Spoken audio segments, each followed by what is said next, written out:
ملك المغرب في خطابه الأخير بمناسبة العرش يقول: أنا مستعد باش نمد يدي للجزائريين.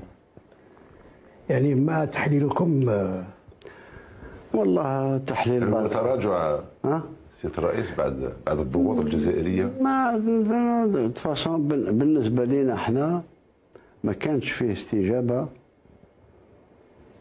للمشكل الظرفي الحالي اللي عايشينه.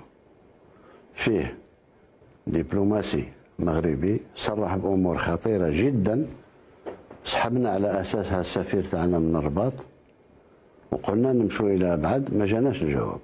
اللي هو سفير المغرب في الأمم المتحدة. ما نعلقش أكثر من هذا الشيء. هما خلقوا شغل نوع من التوازن. التوازن تاع توازن مع القضية زعما الصحراء الغربية. الصحراء الغربية قلناها، موش أنا قولها كاع الناس تقول فيها، بما فيها الولايات المتحدة.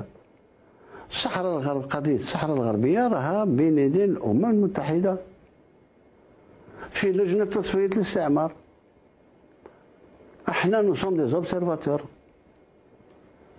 نزهة فقط بارابول. يعني اون نعاونوهم باش يحلوا المشكل، وحنا مستعدين حتى إذا كان فيه لقاء بيناتهم هنا في الجزائر مرحبا بهم، ونديروا كل الإمكانيات تاع الجزائر باش المشكل هذا يتحل بيناتهم، ولكن برضا الجميع. ما خرجش أنا على صحراء قرار اللي يخصهم، هما يحلوا مشاكلهم في بعضهم بعض. الجارة الغربية